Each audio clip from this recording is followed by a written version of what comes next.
మెదక్ జిల్లా చిలిపిచేట్ మండలం చిట్కుల్ గ్రామంలో వినాయక వేడుకల్లో భాగంగా జయకుర్మ సంఘం ఆధ్వర్యంలో వినాయక విగ్రహాన్ని ప్రతిష్ఠించినటువంటి వినాయక మండపం వద్ద అన్నదానం కార్యక్రమం భారీ ఎత్తున నిర్వహించారు. ఈ కార్యక్రమంలో ముఖ్య అతిథిగా హాజరైన సీనియర్ కాంగ్రెస్ నేత తారా విశ్వవర్ధన్ రెడ్డి, విజయ్ రెడ్డి, ఎంపీటీసీ సుభాష్ రెడ్డి పాల్గొన్నారు.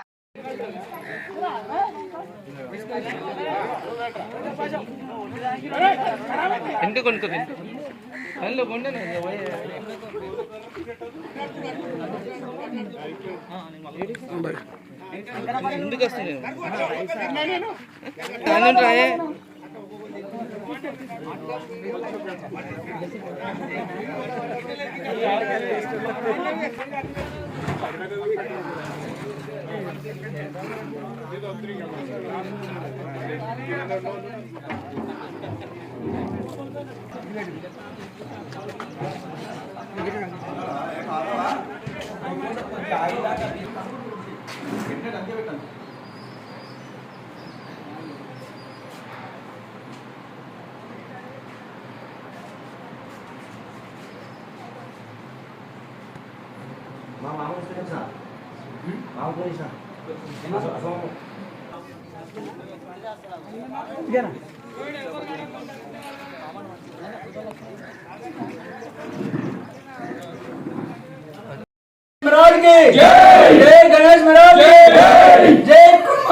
మెదక్ జిల్లా చిలాచేట్ మండల్ చిట్కూల్ గ్రామం ఈ కుర్మ సంఘంతో మన గణపతి దేవుని వల్ల కుర్మ సంఘం వాళ్ళు ప్రతి సంవత్సరము అన్న కార్యక్రమం నిర్వహిస్తున్నారు.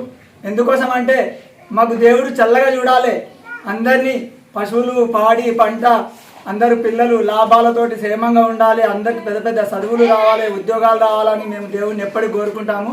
మేము కోరుకున్నట్టే కూడా దేవుడు మాకు కలిగిస్తుండే అన్ని విధాల. మా కుర్మ సంఘం వల్ల అందరి సహకారం వల్ల మేము ప్రతిసారి ఇట్లనే అన్న కార్యక్రమం జరుపుతున్నాము.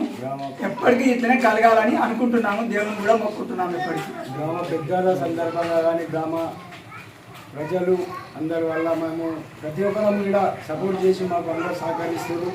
మా దేవుని వాళ్ళందరూ అన్ని రకాలుగా ప్రతి ఒక్కరు చిన్నపిల్లల నుంచి పెద్దల వరకు మాకు అనుకూలంగా చేస్తారు. కాబట్టి ఈ యొక్క విజయవంతంగా చేయాలని మేము అనుకుంటున్నాము. జై గణేష్, జై కుర్మా, జై కుర్మా, జై కుర్మా, జై కుర్మా.